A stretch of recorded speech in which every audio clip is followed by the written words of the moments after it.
It's the SKOR North Twin Show. All right, SKOR North Twin Show Extra Innings. My name's Declan Goff. What's going on? A happy Sunday morning to you. That's Ross Brendel. We're going to talk a little Twins in this Extra Innings episode. We are well aware the Twins will be wrapping up their Detroit Tigers series by the time you may be consuming this, but we want to give you a little piece of content here after the Twins have been able to play 3 games. That's right, they played 3 games in 48 hours instead of just playing 3 games over the course of 3 different days. They've only done that once because of rainouts. I honestly thought on Friday night, Ross, I was like, they're not going to play a game today. They're going to go again without having to not play another damn game. They're going to have to do another doubleheader sometime later in the season because there's no way they're going to do back-to-back doubleheaders. But damn it, they waited it out, and they actually played a baseball game. They played 3 games between Friday and Saturday. You know, during the pandemic era, we went through the 7-inning doubleheaders, and there was a good conversation recently with Corey Provis and Glenn Perkins about the 7-inning doubleheaders, if it's good, if it's bad. Maybe we leave the doubleheaders at 9 innings, but if we ever need to play a triple header, we just do 3 7-inning games. I can see that as well. That'd be hilarious. A few years back, remember that a few years back there was somebody where they were maybe thinking they were going to have to attempt to play a triple header? That was only within the last few years. I don't remember who that was, but that would have been something to see. I honestly enjoyed the 7-inning doubleheader. I mean, high school does that to a degree. I mean, they play 7 innings a lot, so like I could see 7 innings working. I think even did the Saints do 7 innings for the American Association for doubleheaders? Yes. I worked there for 2 years. I should remember that, but I'm pretty sure they did. And then they played them. There was barely a break. Like, they would literally finish the game, shake hands. They would take, I think, a 10-minute break, and they would turn around and play again. Here is my early derail, Declan, okay? Yeah. On the extra innings thing, so you would be okay with 2 7-inning games. When 100%. do you feel like, okay, let's just say the rule stays the rule. You play your 9 innings, and then you play extra innings, independent of doubleheader or not. Have you ever shared your opinion on the ghost runner? Because I agree with Corey Provis, who recently said, let's not put the ghost runner on second base until maybe like the 12th or 13th inning. I get why we do it. I fully understand why we do it. It's just not baseball to me. Now, I get it. In 10 years, it'll be baseball to the younger generation. Right. But for me, when I watch it, whether it benefits the home team or not, it just drives me crazy. It's not baseball. I'm okay with it. I could live in a world where maybe you'd play the 10 and 11th under normal rules. But then again, I guess, where do we just draw the line of, all right, well, the game's been played normally for 9 innings, and we want this to be over with, so let's accelerate that process. I'm fine with the ghost runner. Yeah, I don't have too much of an issue with it. I want the game to be over with. They want these games to be quicker. And you know, in classic fashion, I hate to be this classic old man too. Well, if you don't want to play, if you don't want that rule to happen, win the game in regulation. Win the game. You know, kind of like you say with overtime in football, right? You don't, Yes, you don't like the game ending like this. Win the damn game in regulation, for God's sakes. Oh, then we won't even talk shootout in hockey. What do you got? What's the A topic today, bud? All right, let's get into this, Roscoe, because yesterday, and it happened technically on Friday because he left the game in about the 4th inning, but the Twins lose Carlos Correa there, another star player, to an oblique injury. He gets, I don't know the exact play it happened on. There was a diving lineout play that he snagged, I believe in the 2nd or 3rd, defensively, that he made a really nice play on, but he came up very slowly. So I don't know if he stretched weird and as he extended with his glove, if he did something there. And then he took a long at bat, and I believe it ended with a strikeout looking, not swinging. But right after that, he gets pulled and goes on the bench. Eventually, he gets placed on the injured list, and Carlos Correa now the Twins are without another star player in Correa. They're already without Royce Lewis, who hurt his quad on opening day, and now they're without Carlos Correa. Now a small sample size, we'd love to say in baseball, 2-0 without Carlos Correa and Royce Lewis. They're going to finish up their series against the Detroit Tigers. But the Twins now are basically, Ross, are going to be tasked with turning around their season, and turning around their season as in a bumpy start. I wouldn't say it was a disastrous start to the year. They're not, the A's. They're not going to be only winning 45, 50 games projected, but they got off to a little bit of a bumpy start. Now they have to kind of salvage their season, get back to 500, try to climb back up the Central without its 2 best players, offensively at least, in Carlos Correa and Royce Lewis. Well, I think the goal is going to be what you and I talked about, I don't know, maybe a week ago on this podcast, just don't bury yourself. Stay within striking distance. I'm assuming the division's going to come back a little bit. I don't think Cleveland is quite going to play at the same clip that they have to start the season. It's interesting because you obviously don't want to play long periods of time without your star players. The positive side is you do get to see some players that you think fairly high of, like an Austin Martin, to see what he can do. He's come out of the gates playing really well. Declan, you and I know how this works. At some point, he's going to have a 2-week stretch where he doesn't hit at all. That's just how it works with young players in Major League Baseball. But if you could push that as long as possible before that starts to happen, that would be a good thing. Another thing to note, too, Declan, it's not just that you have to replace Royce Lewis and Carlos Correa. It's Max Kepler for the time being. It's half the bullpen. The organizational depth is really being stretched so much to the point that Jair Camargo, a player that the Twins really like, is on the Major League roster. And they probably wouldn't have him on the Major League roster because one of the positions that they aren't affected by injury at this point is catcher. But they need a body. Yeah. The interesting note here is, I want to say it was mid-June, July of last year, I was talking with Sean Aronson, our mutual buddy, who does play-by-play for the St. Paul Saints, and I asked him about the roster and maybe a player that he really enjoys and feels strongly about that maybe fans aren't talking about. And he mentioned Camargo specifically, so I'm looking forward to seeing what the Twins can do with him. But this is such a cliche answer, Declan, but it's really got to be day by day with this group, right? You field a lineup and you hope to get the absolute best that you can. And again, small sample size. You mentioned that when a lot of people listen to this pod, it'll be after the Twins game against the Tigers, the finale. But it's amazing, Declan, what you can do and how well you can position yourself in games if you just put the ball in play. Yep. And the Twins have started to do that over the last handful of games, and it's made a difference, directly scoring runs, because of errors or just moving guys along the base paths and sack flies and such. It's a very precarious position because teams are going to suffer injuries. They don't typically suffer injuries with what could be 2 of their 3 best players. And again, we've mentioned this too. I don't want to be Mr. Negative, but until Byron Buxton plays a full season, you just kind of expect there's going to be an IL stint or 2. And that could be something that the lads have to overcome at some point. The good news here, Declan, it's early. Just don't bury yourself. And so far, they've done a decent job starting to climb out of that hole. So if I had to guess, I think they'll remain competitive. They're good enough to remain competitive and within striking distance. And, Ryan Jeffers with, potentially that at-bat of the year yesterday where he turns a 12-13 pitch at-bat where he's fouling things off, puts it in play, and yes, I know McKinsley ends up making a pretty costly error that turns into a 7-run inning for the Twins. It ends up being the win in the first game of the doubleheader. But yeah, putting the ball in play is huge here. Camargo, I know they had to call someone up, but Camargo's not in the starting lineup on Sunday. I don't really know what the plan is for him to play, close to every 3rd or 4th day. And at that point, why'd you even call him up if he can just be in St. Paul? He's a catcher, but he has a huge bat. His defense is probably going to need some work. He was someone that I wanted to look at spring training and someone to watch because he has a lot of pop, a lot of good power, to Sean's point there. That's probably someone that's not talked about enough. He was included in the Kenta Maeda trade when the Twins made that trade in 2020 where they were able to send out Gratterall to the Dodgers. They get Maeda, and they got Camargo back in that trade too. So it actually ends up being a very good trade for the Twins. But yeah, offensively, they're going to have to continue to survive without these star players. We'll see if they can do it.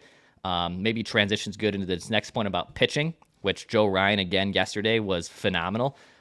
He's been their best starter through the first 3 games. I know Pablo ran into a little bit of trouble there on Friday, ran into some trouble against the Guardians in his previous start. But so far, Joe Ryan easily has been, maybe even their best player so far this year. He continues to dazzle. He had 12 strikeouts yesterday. Everything is up. His velo is up on his secondary pitches.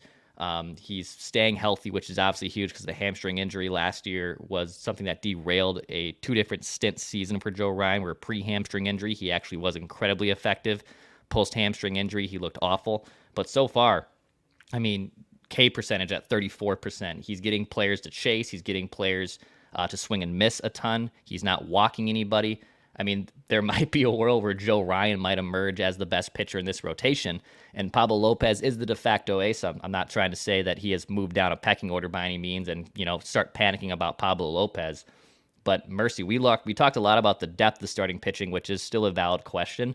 But I don't think there is any question that 1-2 in Pablo Lopez into Joe Ryan, you feel really good about as a Twins fan. It's one of the few, I think, positives you can hang your hat on through the first, 12, 13 games of the season. Well, you mentioned the strikeout percentage, and I had that circled to talk about. In today's day and age, that's just something you're always going to pay attention to because it's not just the Twins. Teams are striking out more than ever. And if you have a guy who can strike people out, that's how you win in today's Major League Baseball, whether you agree with it or not. That's a huge component for winning. The Twins, for as much as we want to talk about when they're healthy, if they ever get healthy, and the lineup that they can put out there, they're likely only going to go as far as Pablo Lopez and Joe Ryan take them. So the fact that Joe Ryan appears to be, it's very early, again, small sample size, taking that next step is big. And again, I think that goes back to not necessarily defending the Twins. I believe they should have went out and got another starter. But I do believe that this goes along with their thinking of why they thought they could maybe get away with not getting another starter if Joe Ryan was going to take that next step like they believed that we could, or that he could. Fans believed that he could.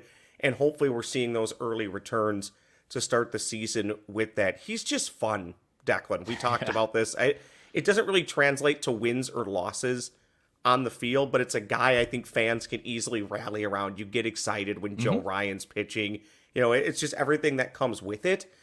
But I actually see it in the comments. Two pitchers can't carry a team alone in a full season. Agreed. You and I have talked about that. Yeah. They're going to have to get something out of Louis Varland. Bailey Ober's going to have to at least be a solid third or fourth starter. Early on in the season, Chris Paddock looks fine. I guess that would be the word that I would say. He looks fine. Probably accurate, yeah. Yeah, I don't know if that will hold up. Who knows? But I would also challenge most people and say, outside of 3 or 4 rotations in Major League Baseball, they all look somewhat a form of what the Minnesota Twins have. Yeah. Maybe a little bit top heavy, and then the back half of the rotation, not to be mean, is just kind of filled with guys that most casual Major League Baseball fans don't really know a ton about. But if the Twins can win most games that Pablo Lopez and Joe Ryan start, they will be fine. And that is a huge, huge, crucial point in being able to maintain some semblance of a decent record when most of your star players on the lineup side aren't playing. Yeah, and look, the Twins lineup ran to a buzzsaw on Skubal on Friday. I think he's probably the least talked about pitcher in baseball. He's so good. He, I think, had the Tommy John in 2021 or 2022 and came back last year and shoved. The first 4 starts this year has shoved. He is easily, I think, the most unheard of star pitcher in the game right now, and he's incredible. So the Twins lineup runs with that buzzsaw.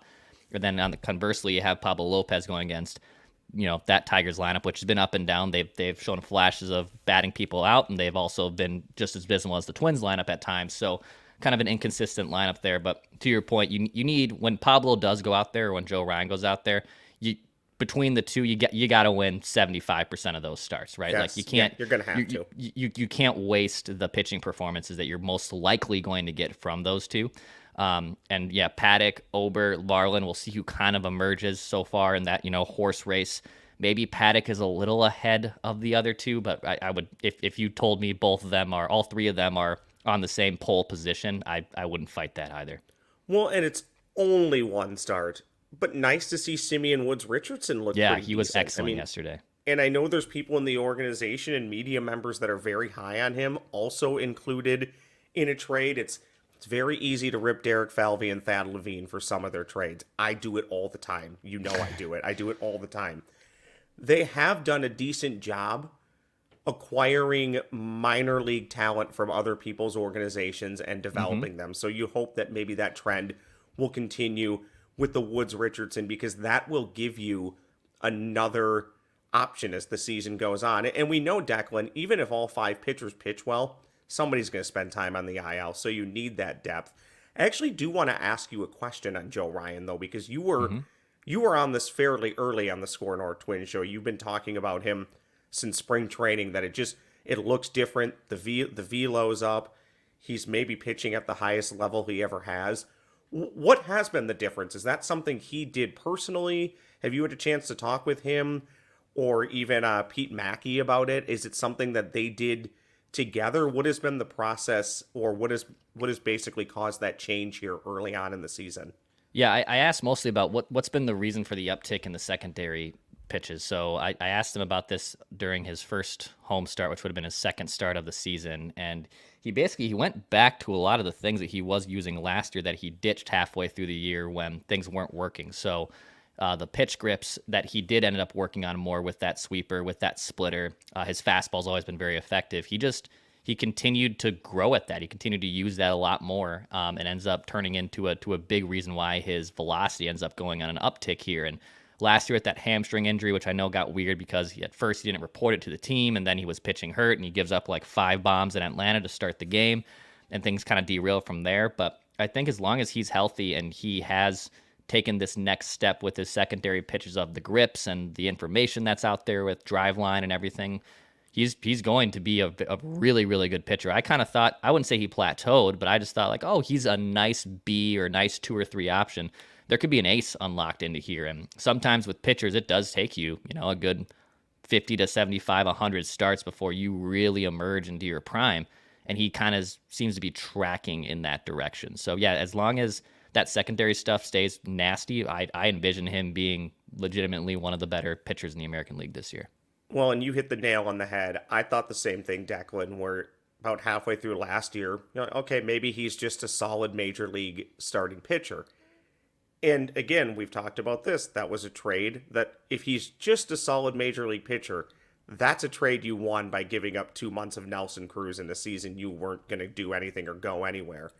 Now, if he takes that next step, well, maybe that helps take the pressure off of you on some of the other misses that you've had, like a Malley who showed up holding his right arm, Paddock who also showed up holding his right arm, your guy DeScalfani who apparently, again, not to rip them, they tried telling us he might pitch, but apparently knew all along he wasn't going to pitch. Like that, That never makes any sense to me. But I just, Joe Ryan's a guy you want to cheer for. I go back to a couple years ago. He was at the Twins do this welcome back luncheon, and it's open to like media members, business partners. Joe Ryan was there, a few other players. I remember Gio Urshela, somebody else too, I can't remember. But Joe Ryan owned that room and commanded that room, and he did it with basically telling people all this fun inside baseball stuff, but also being himself. Here's a hot tip for you, Declan. Maybe you didn't know this, maybe you've already unearthed this. He puts in a new stick of gum every inning. And his goal is obviously to finish the game with 9 sticks of gum in his mouth. So there you go. That sounds terrible. Yeah, it does sound terrible, but that's what he does. There's your fun fact of the day. So Joe Ryan, kids, loves his gum. Let's get him a gum endorsement. Yeah, he's actually a super fun guy to talk to. When I asked him about that secondary pitches and he happened to have a baseball in front of him, he basically showed everything he does with those secondary pitches, and it was a really cool answer.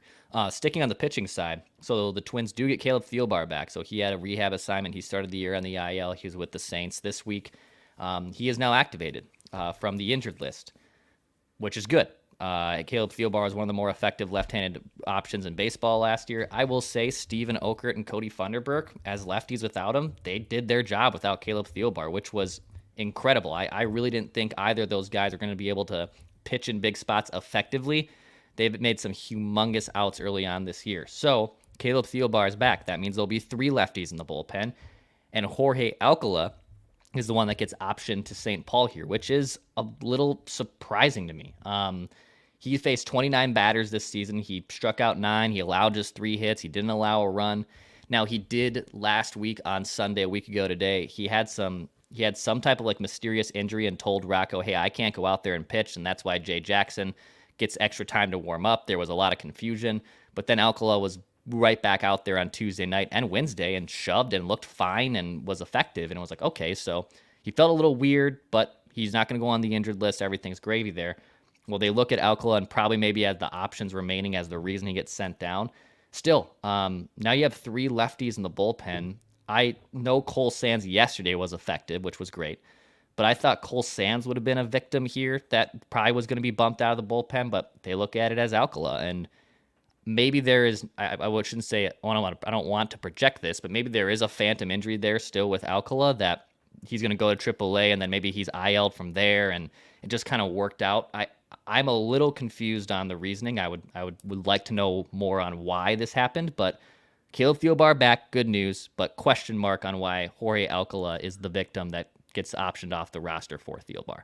So here's my hunch here. I think Jorge Alcala, I think we all would submit and believe he has better stuff than Cole Sands. But do the Twins at this point just feel like Cole Sands is the safer option? Every now and then Alcala, and we saw it a little bit over the weekend, he goes out there and really struggles with command. The stuff might be so electric that when he lets go of it, he doesn't exactly know where it's going to end up. Three lefties, it's funny, you always want two options. It's great if you have two options. The moment you put three out there, three's a crowd. It just, part seems a little interesting. But Declan, again, trying to be Mr. Positive today, I think so far this says good things about where the Twins pitching, starting pitching, and bullpen is at, that you're talking about getting a guy back healthy who you believe in, Caleb Thielbar, who, by the way, Mr. St. Paul Saint. He's done like 18 stints in St. Paul, independent and AAA. But you have to send a guy out that I think you also believe in. So probably a good problem to have. But yeah, it's a little interesting to me because I think Alcala, if you need a guy to come in and get out, I think there's just more electric stuff there than what Cole Sands has. Yeah. I also believe Cole Sands at some point still probably, Declan, maybe things have changed, still probably projects more as a starter at some point. So him coming out of the bullpen still seems a little interesting to me when you could probably put him back in AAA and let him get his work every fifth day. Yeah. So we'll see where it goes. I think for me, it's still way too early in the season to get super upset about any move, but it is interesting as to why he's the one heading back to St. Paul and probably, to your point, not Cole Sands.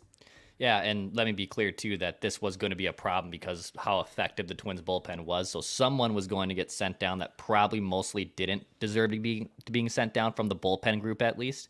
So I knew it was going to be a tough decision for them, but maybe that's a good way to spin it, Ross, that Jorge Alcala, who is kind of wildly effective to a degree and still trying to find the strike zone, might has to find, too, some of those things that make him effective with those nasty pitches. I envision that if he indeed does have a really good command of the zone, and with his stuff playing, as it is, you're talking about one of the more electric options in that bullpen.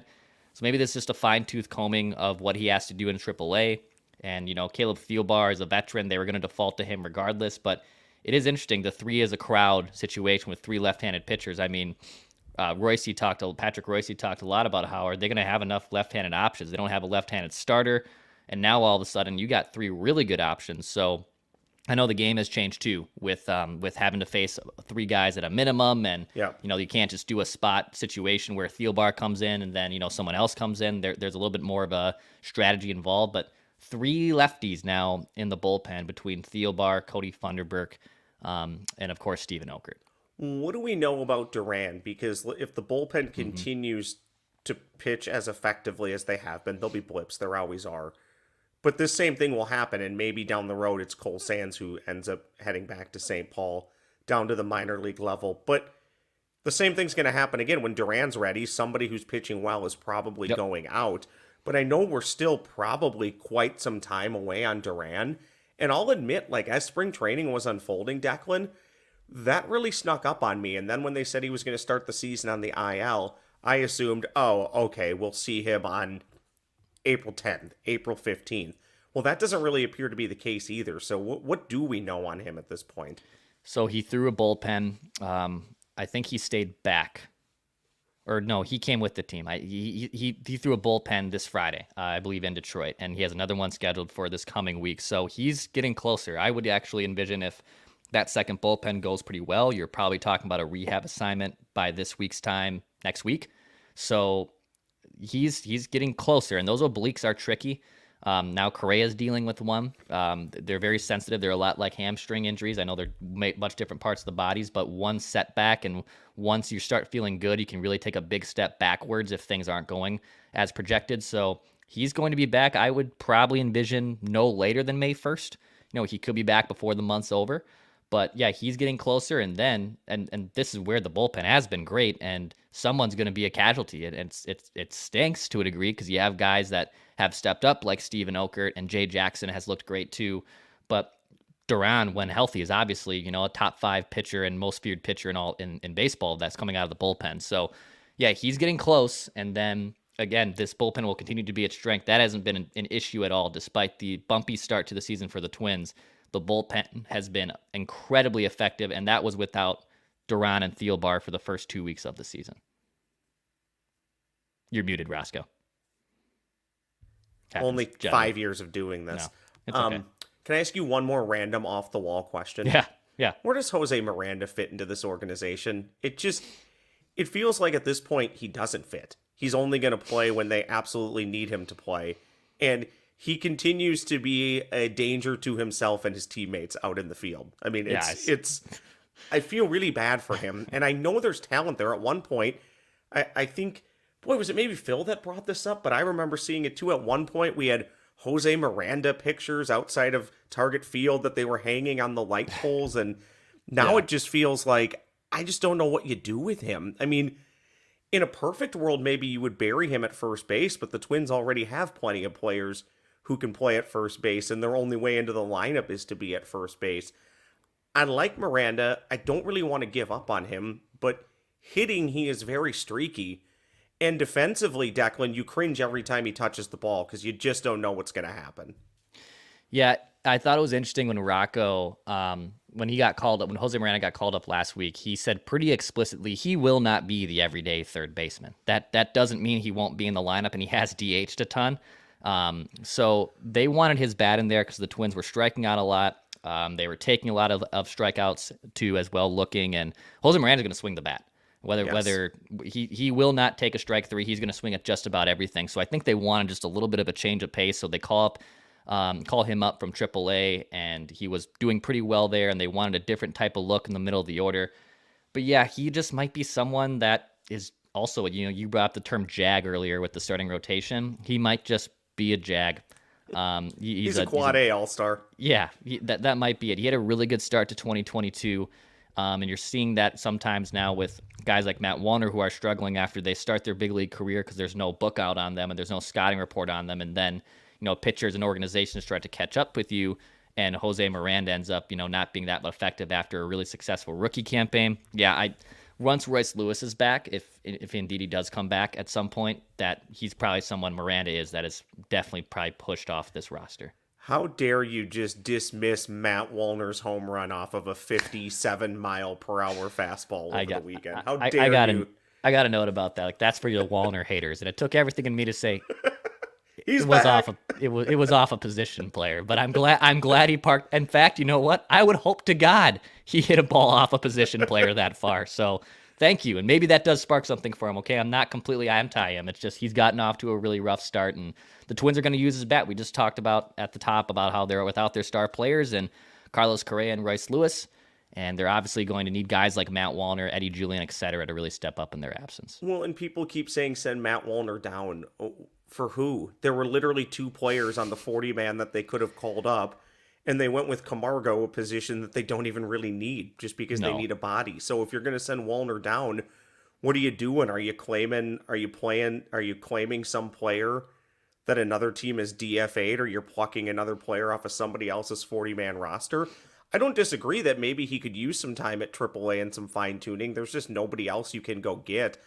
On the positive side, and I really don't even want to make light of this, he still is getting on base because the guy gets hit every other game. I mean, he might not be getting hits, but he excels in getting hit. So at least he provides some value of getting on base. At this point, Declan, there's really not a lot you can do with him. He's going to have to take his bat every day, go out there, get his 4 or 5 at-bats, and hopefully figure it out at the major league level because there really aren't any other options. Yeah, well, hopefully Camargo maybe fits in somewhere here, and again, the Twins are going to have to survive without him because oblique strains are no joke either, and maybe someone else starts to emerge. Eddie Julian starting to hit the bat a little bit better. Kepler's also on the IL, so that's also why I think Matt Wallner is sticking around here regardless of a slow start because they need someone to play the outfield. Kirilloff has played a little bit of right as well, so they've already got some injuries here. And look, I'm not a huge Max Kepler guy. I feel like we're kind of nearing the end of his tenure here, but that's another player that they're relied upon that's on the injured list. I mean, if you would have told me by April 14th to start the year, the Twins are going to be without Carlos Correa, Royce Lewis, and Max Kepler. They're all going to be on the injured list. What's their record going to be? And I would probably guess not above 500. That's for sure. So they're going to have to continue to survive without these guys, and we'll see what happens. And hopefully, Declan, the early returns are that they will. Like I said, if they can hover around 500 April and May, my hunch is that nobody in the division is going to jump so far out and bury them that they can't overcome something in June, July, August, and September. I think that's the hope. I think it might not be the world's most talented roster 1 through 40, but it's a pretty darn good roster, which is why at the beginning of the year, I mean, maybe I'll prove that I was smart, or maybe we'll prove that I'm an idiot. It's probably more of the latter. It's a reason why I thought this team could win 90 games. I think the division is better, but it's not great. And I think the Twins roster, despite what some people want to tell you, was every bit as good as last year's, if not better. And I still do believe that. And let's just hope they can survive the next month or two. And if they do, if they can get healthy, who knows if they will, but if they can get healthy, I think it'll still be a really fun summer at Target Field. And I hope people come out to the park and enjoy it. This is SKOR North Extra Innings. My name is Declan Goff. That's Ross Brendel. The Twins wrapping up their series against the Detroit Tigers on Sunday afternoon. And then tomorrow against Baltimore, they get to see all those young studs in Baltimore, including Jackson Holliday. So a little bit of a vibe check going into that series as well. So you can expect extra content from that series. Detroit Tigers, who they're wrapping up with, come to Target Field for next weekend's series. And then the White Sox also. So some divisional games and an exciting series with Baltimore, who's obviously going to be one of the better teams in baseball coming up. So hit that subscribe button. We appreciate it right here on the SKOR North Twins YouTube channel. We're just about to 2,500 subs. Thank you so much. You'll hit the like button, hit the sub button. This is SKOR North Extra Innings. Again, you can kind of expect extra inning content from every Twins home game, and then plus extra content when they're on the road here and there as well. So we appreciate you guys listening. This has been SKOR North Extra Innings. We'll be talking at you soon.